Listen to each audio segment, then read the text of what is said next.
great. You know, I mean, who do you think you are to be exempt from the necessities that rule us all? You got to make a living, and who are you to expect a life where you don't hate Monday, because that's the start of your week? We're trained from it from day one in school, you know. We're trained to hate Mondays. It's normal.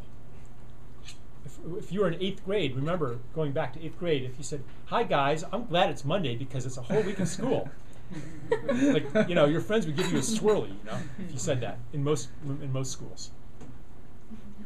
So the training runs really deep, and in the age of the machine, where human labor was governed by machine processes and the necessities of the machine, of course you hated work.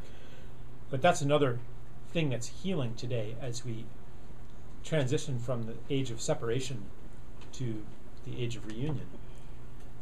That part of the reunion is a reunion between work and desire or art.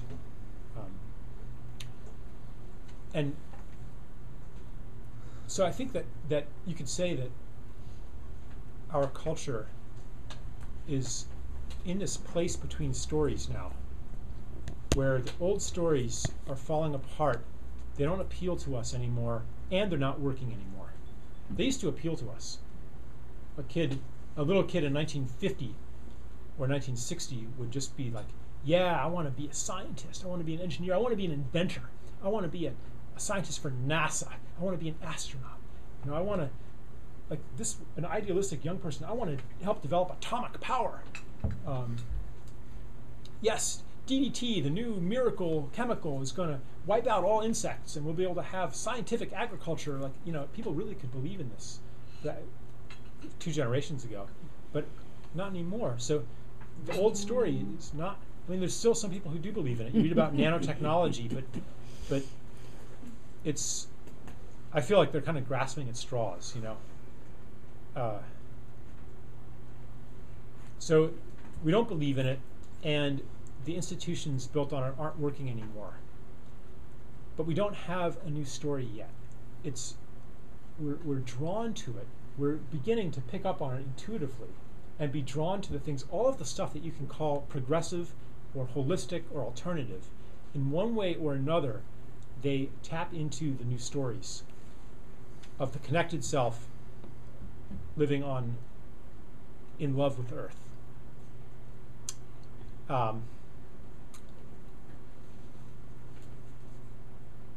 All the things that we're drawn to do, and that there's no money in yet, because money is an institution of the old story.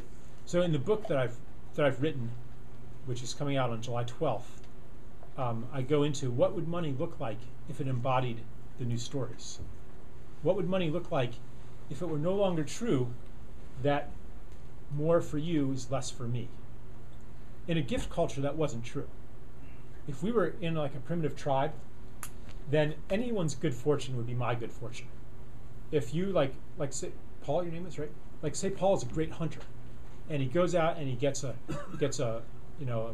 elk. Like that's great news for everybody, because he's not going to dry the elk meat and store it up. That's not what hunter-gatherers did. They had a huge feast and fed everybody around.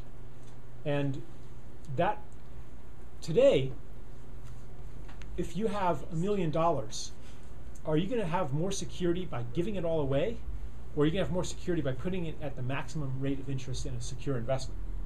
You have more security by keeping it. But in a hunter-gatherer society, you had more security by giving it away, because now everyone's grateful to you. Everyone's like, yeah, Paul is a contributing member of the tribe, you know, and man, I'll do anything for you, brother. And if I kill an elk, you know, you're invited to my feast for sure. And anybody's good fortune is my good fortune. And if you break your leg, like right now, if you break your leg, well, sorry, man, but there's no skin off my back. You know, it will not affect my life if you walk out of here and get hit by a truck. And please don't let that happen. But really, like what happens to you, right? And so that's why people can say, well, yeah, you know, oil spill, nuclear power accident, but I don't live in Japan, and I can avoid eating seafood for a while, and shrimp from the Gulf, I'll buy my shrimp from somewhere else, and as long as I stay away, it won't affect me. That's somebody else. You're sick, too bad. Keep away from me, might be contagious. Right? Your health is not my health. Because you're other. But when we are in the story of the connected self, then that's no longer true. And when we're in a gift culture, that's no longer true. So I like to think about and write about what would money have to look like if it embodied the principles of gift, and what other stories of the world, what other ways of understanding the world help us to believe that what I do unto you, I am doing unto myself. That's what the golden rule is supposed to be. It's supposed to be, as you do unto others, so you do unto yourself. It's just a statement of fact. It's not a rule. If you want to be good, then do this. But I know it's really hard because, as a matter of fact, all rational evidence would say that doing unto others, like, why should you do unto others as you would have them do unto you? You know, hey, Jesus, why should I do that? Huh? Give me one good reason. You know, like, if I do unto others, then I have less. You know, why should I do that? JC, you know, and blessed are the meek.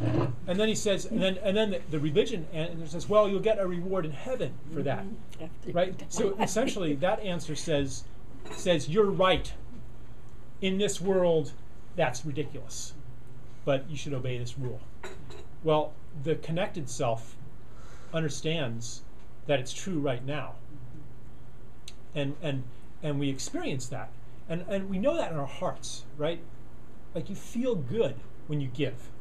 And everyone wants to give on some level. And we feel good. But the mind, because the mind is steeped in the story of the separate self, the mind doesn't know that. The mind's like, wait a minute, what about me? You know, what's going to happen if I give my $1 million away? I won't be okay. But the heart wants to do it. So we have this conflict between the mind and the heart, and part of the reunion that's happening is that we're stepping into new stories and new belief systems built around those stories that no longer put heart and mind in opposition. So someday, soon, in a generation, you know, someone like one of you young people will go to the guidance counselor, and the question isn't going to be, how can I make a living with my talents? The question will be, what are my gifts and how would I like to give them? Because if I do that, I know I'll be fine. And that's what my gifts are for. That's not even something we'll worry about. So one of the key concepts is the gift. In my work, and in the paradigms that are emerging today, and in the things that people are drawn to do. You know, everybody has unique gifts that are necessary during the time that Earth is going through now. And if you're not giving those gifts, you won't be happy. You'll feel like, I'm not here on Earth doing what I was put here to do. If you're young, if you're in school is supposed to be a place where you find out what your gifts are and you learn how to use them. So, I graduated from school at 21 years old, having no idea what my gifts were or what their purpose was.